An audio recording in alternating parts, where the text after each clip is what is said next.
This generation is hungry for a more meaningful, a more robust theology of God, and they're finding it in Calvinism. So when I talk to people who didn't grow up Calvinistically, they'll tell me these horror stories of like having to give their lives to Jesus over and over, and like every summer they're getting re-saved. But what was that really? It was really a misunderstanding of what makes you saved to begin with and what your role in salvation is. The new interest in Reformed theology has been the response of a younger generation of Christians saying, we want to get back to first things. We want to know what we believe and why we believe it. We want to especially understand the gospel. We've kind of moved away from the gospel.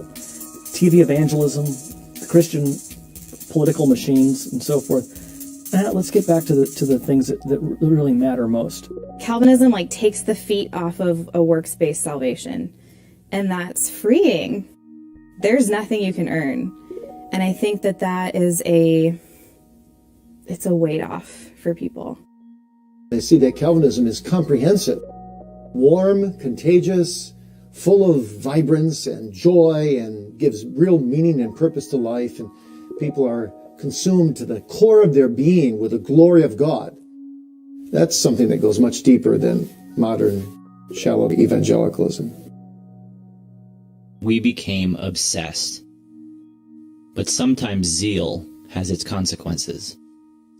It can be very easy for us to be divisive. This is the only way I can put it. And basically look at other people who are not Calvinists, like they're not even Christians. Like, I don't even know if you saved. You're not Reformed. I don't even know if you saved, bro. Like, and that's immaturity. The cage stage is when you are so zealous for Reformed theology that you need to be put in a cage so that you don't hurt yourself, and more importantly, you don't hurt other people around you. It's a stage that a lot of new Calvinists go through. Sometimes I feel like I'm still in the cage stage. They come to understand these rich truths about God, but they look at teaching that diminishes God's sovereignty and elevates man's free will, and it makes them upset. Now I'm upset that I've been in church all of my life, and I've never heard of these doctrines, so I just come and pound and beat everybody I know, even Christians, with this doctrine of Calvinism, that everybody got to know it. If you're not believing this, you're pretty much not saved if you're not a Calvinist. They're ready to use Scripture to go to battle with people who have not yet come to accept the doctrines of grace. They'll go over to somebody in the bathroom watching, have you heard about Calvin and his 5 points? Yes, I totally want people to be Calvinists because I want them to believe in Scripture. And I think that Calvinism is true, and I think that it's from Scripture. Anytime somebody is awakened and changed from one position to another, they have a tendency to be extremist. I remember that I was a card-carrying Arminian for 5 years before I was converted to the Reformed faith, to Calvinism.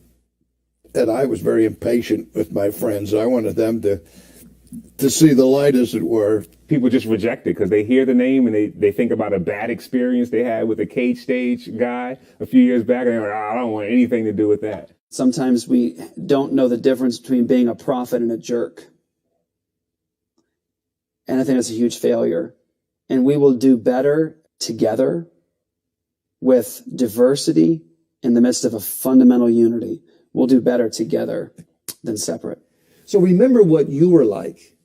Isaiah says, look to the pit from which you've been digged. Remember how corrupt you were, how selfish you were, how you clung to salvation by man, if you believed in salvation at all. Be as patient with them as God was patient with you. I think the